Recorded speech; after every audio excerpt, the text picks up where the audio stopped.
बोलिए श्री कृष्णचंद्र भगवान की जय। श्रीमद् भगवत गीता के चौथे अध्याय का महात्म्य।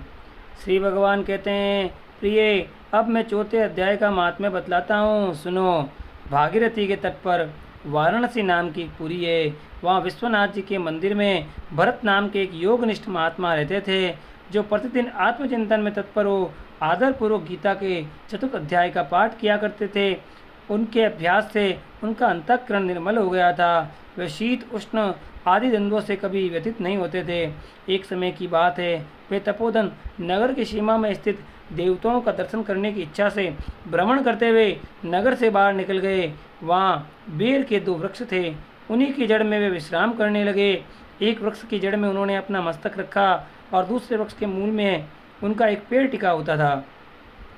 थोड़ी देर बाद जब वे तपस्वी चले गए, तब पेड़ के वे दोनों वृक्ष 5 ही 6 दिनों के भीतर सूख गए। उनमें पत्ते और डालियां भी नहीं रह गई।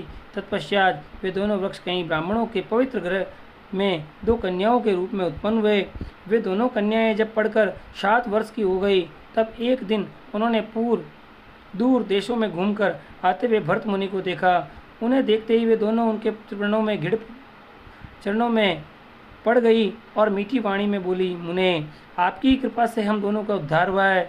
हमने वीर की योनि त्याग कर मानव शरीर प्राप्त किया है। उनके इस प्रकार कहने पर मुनि को बड़ा विस्मय हुआ।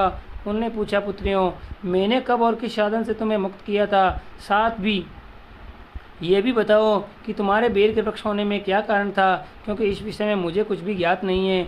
तब वे कन्याएं पहले उन्हें अपने बेर को हो जाने की कारण बतलाती हुई बोली, मुने, गोदावरी नदी के तट पर छिन्न पाप नाम का एक उत्तम तीर्थ है, जो मनुष्य को पुण्य प्रदान करने वाला है।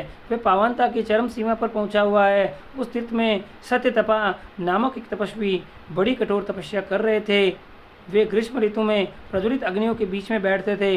वर्षा काल में जल की धाराओं से उनके मस्तक के बाल सदा भीगे ही रहते थे तथा जाड़े के समय जल में निवास करने के कारण उनके शरीर में हमेशा रोंगटे खड़े रहते थे।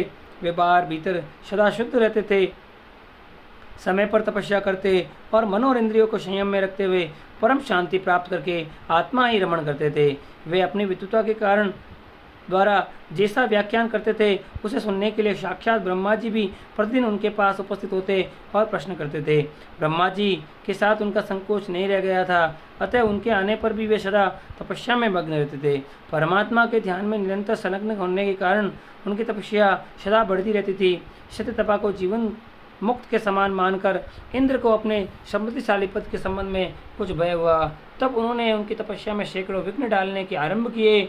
अप्सराओं के समुदाय से हम दोनों को बुलाकर इंद्र ने इस प्रकार आदेश दिया, तुम दोनों उस तपस्वी की तपस्या में विघ्न डालो, जो मुझे इंद्रपद से हटाकर स्वयं स्वर्ग का राज्य भोगना चाहता है। इंद्र का यह आदेश पाकर हम दोनों उनके सामने से चल गोदावरी के तीर पर, जहाँ वह मनुष्य तपस्या करते थे, आई। वहाँ मंद और गंभीर स्वर से बजते हुए मृदंग तथा मधुर वेणुनाथ के साथ हम दोनों ने अन्य अप्सराओं सहित मधुर स्वर में गाना प्रारंभ किया। इतना ही नहीं, उन योगी महात्मा को वश में करने के लिए हम लोग स्वर, ताल और लय के साथ नृत्य भी करने लगे। बीच बीच में जरा जरा सा अंचल खिसकने पर उन्हें हमारी छाती भी दिख जाती थी। हम दोनों की उन्मत्त गति काम भाव का उद्दीपन करने वाली थी, किंतु उसने उन निर्विकार चित्त वाले महात्मा के मन में क्रोध का संचार कर दिया। तब उन्होंने हाथ से जल छोड़कर उन्हें क्रोधपूर्वक शाप दिया, अरे तुम दोनों गंगा जी के तट पर बेर के वृक्ष हो जाओ। ये सुनकर हम लोगों ने बड़ी विनय के साथ कहा, महात्मन, हम दोनों पराधीन थी, अतः हमारे द्वारा जो दुष्कर्म बन गया है उसे आप क्षमा करें। यूँ कहकर हमने मुनि को प्रसन्न कर लिया।